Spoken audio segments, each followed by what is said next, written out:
Bonjour, je suis Gaël Châtelain-Berry, bienvenue sur mon podcast Happy Work, le podcast qui va vous envoyer de bonnes ondes pour commencer votre semaine. Pour cet épisode, j'ai décidé de vous expliquer pourquoi il faut penser que 2020 a été au final une bonne année.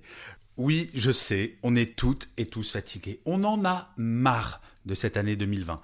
Pandémie, crise économique, incertitude sur les vaccins, il y a des manifestations de partout. En plus, l'hiver est là, il fait froid, le soleil se lève à 8h30 et se couche à 16h30, ce qui fait qu'on a l'impression de vivre la nuit. Je vous l'accorde, il y a de quoi avoir le moral dans les chaussettes. Et si en plus votre manager vous explique qu'il serait bon de se mettre à bosser un peu plus sérieusement pour rattraper le retard, là c'est le pompon. Et pourtant, ce n'est pas une fatalité. Vous connaissez la technique du verre à moitié vide et du verre à moitié plein. Ok, je ne vais pas tout vous raconter, vous allez me dire « Oh non, pas encore une fois ». Ok, je vous l'accorde, quand on regarde en arrière, l'année 2020 est bien vide, au top de la nullité. Mais plutôt que d'attendre le 1er janvier pour se dire que l'année est finie et de réaliser que la pandémie est toujours là, qu'il fait toujours froid et qu'on est toujours aussi fatigué, je vais vous donner quelques raisons d'aimer 2020. Je sais ce que vous allez me dire.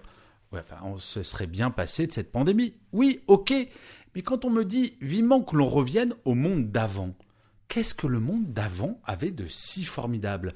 Le monde d'avant, c'était une surconsommation permanente. C'était métro, boulot, dodo tout le temps. C'était l'absence de télétravail pour une écrasante majorité des salariés. C'était un niveau de burn-out gigantesque, un engagement très faible pour les salariés.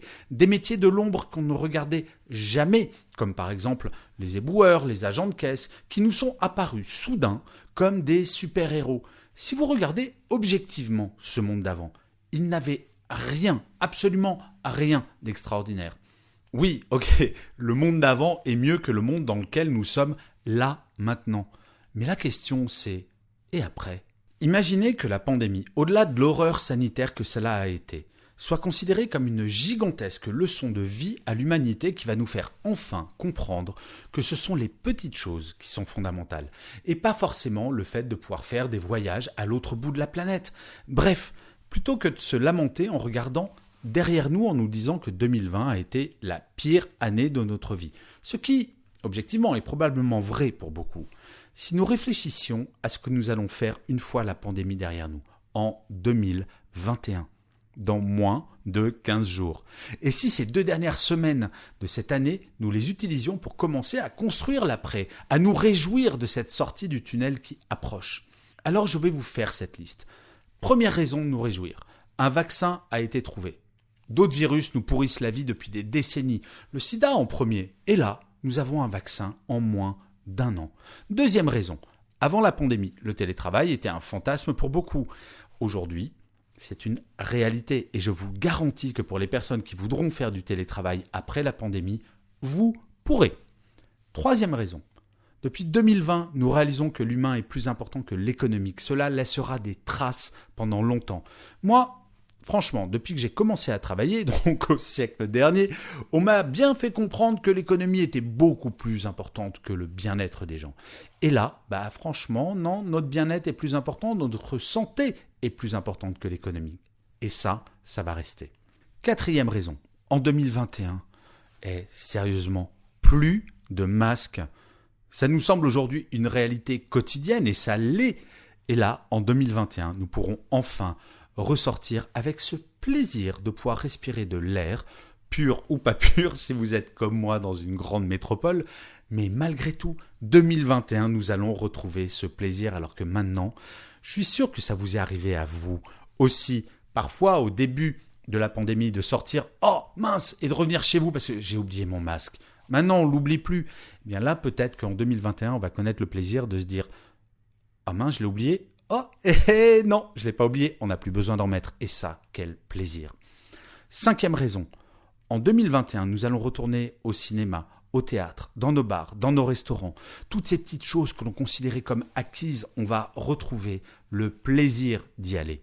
Sixième raison, je ne sais pas si vous avez connu une période de votre vie sans trop d'argent. Moi, ça m'est arrivé un certain nombre de fois, parce que j'ai pris pas mal de risques dans ma carrière, et franchement, j'ai géré, parce que c'était un choix.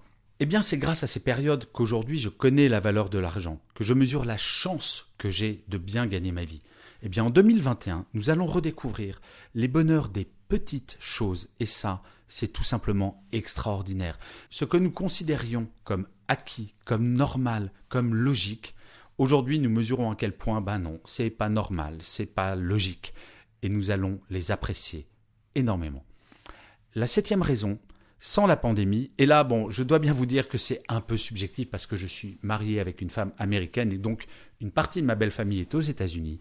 Sans la pandémie, très sérieusement, Trump aurait probablement été réélu.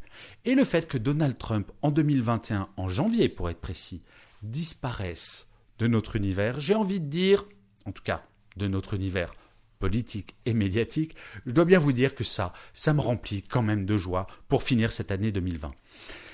Pendant des mois, nous étions dans une maison hantée, sans lumière et sans porte de sortie. C'est à ça que je compare le coronavirus. Une maison hantée. Et une maison hantée, quand on ne sait pas quand on va pouvoir en sortir, très franchement, c'est flippant. Maintenant, nous savons qu'il y a une porte de sortie. Il faut nous réjouir de cela. On ne sait pas si c'est en mars, en avril ou en septembre, mais là, nous avons la certitude que oui, nous allons enfin sortir de la maison hantée. Bref, soyons heureux. Et je finirai comme d'habitude cet épisode de Happy Work par une citation. Pour celui-ci, j'ai choisi une phrase de Dostoïevski qui disait « Vivre sans espoir, c'est cesser de vivre ». Je vous remercie 1000 fois d'avoir écouté cet épisode de Happy Work. Je vous dis rendez-vous au prochain et d'ici là, plus que jamais, prenez soin de vous.